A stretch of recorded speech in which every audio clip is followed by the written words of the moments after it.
Hello everyone and welcome back to Rising with Dawn Dance Co. This is the Pro Cheer and Dance Report, and today I'm here to give my review of the third episode of the Dallas Cowboys Cheerleaders Making the Team Season 15. So if you're ready, let's get right into it.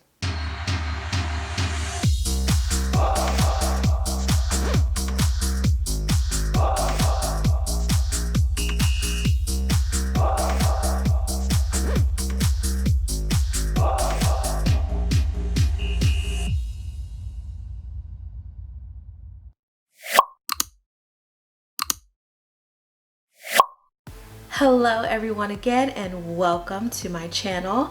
This is the Pro Cheer and Dance Report and I am Erica Dawn. This is my second review of the Dallas Cowboys Cheerleaders Making the Team Season 15. Today I'm here to review episode number 3. If you haven't checked out my review of episode 1 and 2, you can definitely go back and check that out here on my channel as well.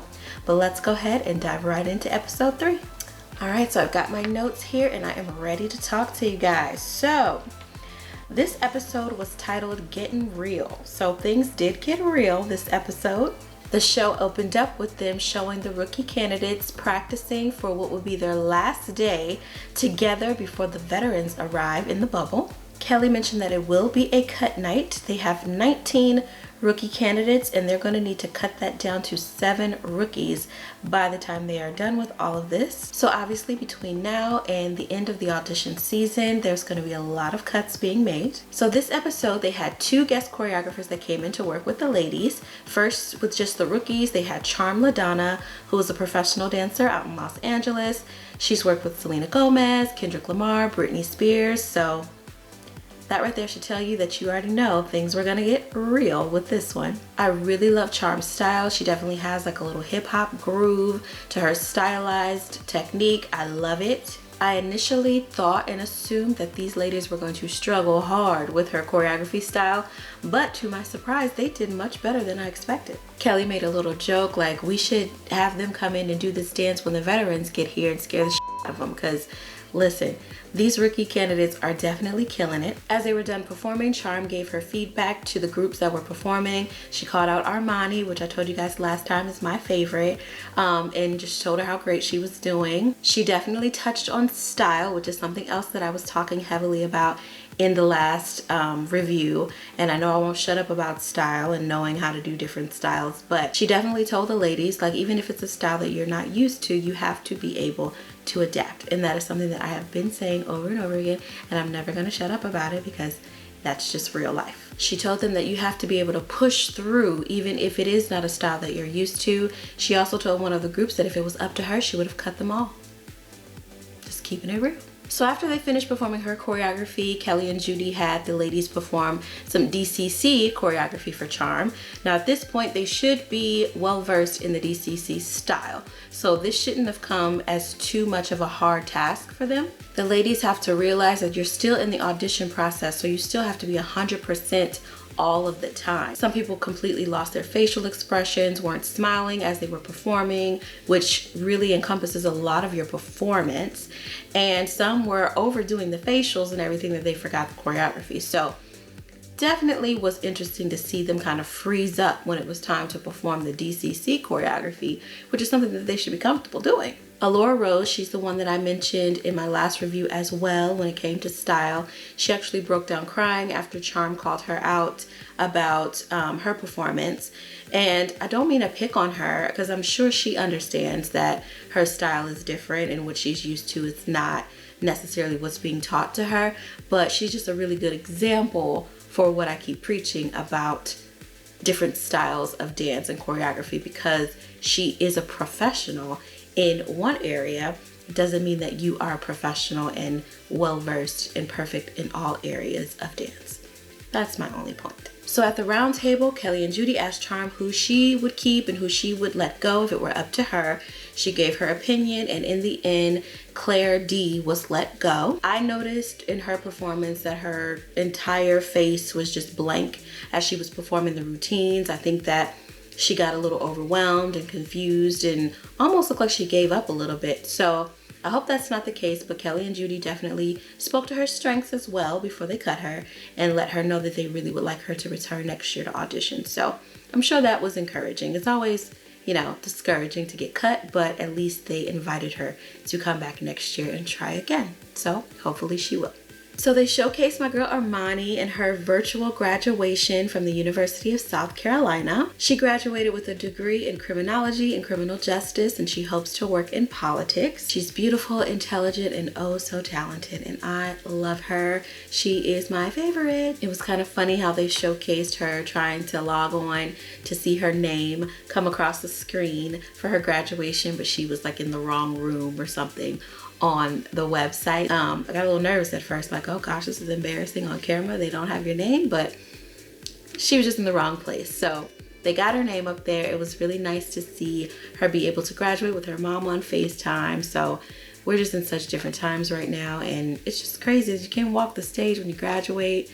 I felt bad for her with that, but again, very proud to see her make that accomplishment. Beauty and brains. All right, so let's get into these veterans. I was waiting the whole episode for these veterans to show up because I wanted to see how they were going to react to these rookies. All right, so after the veterans arrived to the training camp bubble, they said that they heard it through the grapevine that some of these rookie candidates were really, really good. So they hadn't even gotten their room assignments yet, and you could see them in the lobby practicing all of the routines that they've learned virtually over the summer. They're there practicing and going over the choreography. You better, because again, these rookies are killing it. Kelly did mention that they are in a more competitive situation than they've ever been in the past. And as a viewer of previous seasons of DCC Making the Team, I would have to agree. And I think that that is credited to the fact that they had a virtual process and were able to pull talent from so many different places around the country. All right, so before I get to the second guest choreographer that they had Mickey Guyton, I think that's how you pronounce her name. She is a Black country music artist. And honestly, I had never heard of her before, but after I watched that episode, I definitely got off and went and listened to her song.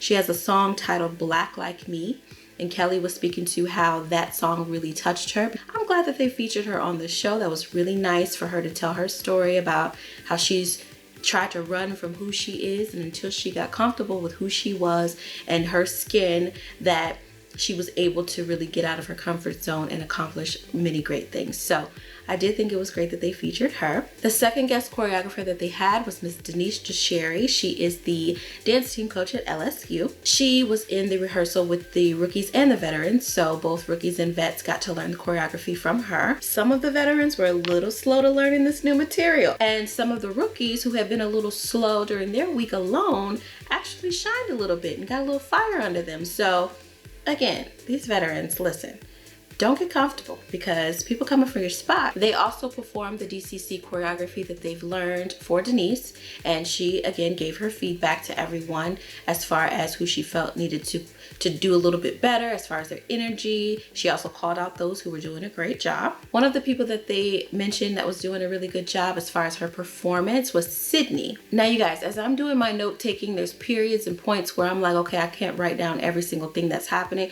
So during this part, I'm trying to just sit back and relax as they're going through the showcase of Sydney and her story. But I had to pick my pen back up real quick when they got to the part where she mentioned when she danced on the dance team in college, she was the only Black girl. Been there, honey. It's not always a bad thing, but sometimes it can get very lonely at times, and I can definitely relate to that. Hence why diversity and inclusion absolutely matters when it comes to dance teams. After she graduated college, she danced for 3 seasons for the Atlanta Falcons.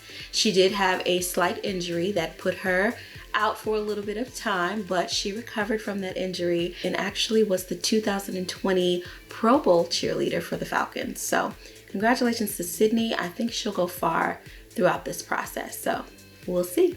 Okay, so after they get done performing, now Denise is at the round table with Kelly and Judy, giving her opinion on who should stay, who should go. They ended up calling in 2 rookies, Shannon and Sheridan. So they gave Shannon notes. I thought it was kind of interesting when, I forget the girl's name that they have and go get the ladies who they're gonna cut. But when she knocked on her door, she acted like she was really surprised that she was there. And she was like, they wanna talk to me?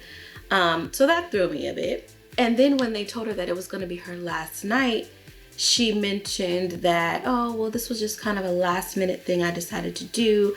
I actually had plans to go and dance on a cruise ship, and because of the pandemic, now I'm here. I don't know, it was kind of a sense of arrogance that she had about it that didn't sit very well with me. I don't know if Kelly and Judy felt that way. They didn't mention it in the clip, but I didn't like her attitude about it at all. And yeah. Okay, let's talk about Sheridan. So when she was called to the round table and she mentioned that she had auditioned in the past, and Kelly asked her, when's the last time we saw you? And she's like, oh girl, it was like back in 2016. I was like, who's she talking to? So I waited a minute, and then Kelly's like, can I give you a bit of professional advice? And she's like, oh yes, ma'am. And she's like, don't call me girl. And she's like, oh my gosh, I'm so sorry. My mama raised me right. I'm so sorry.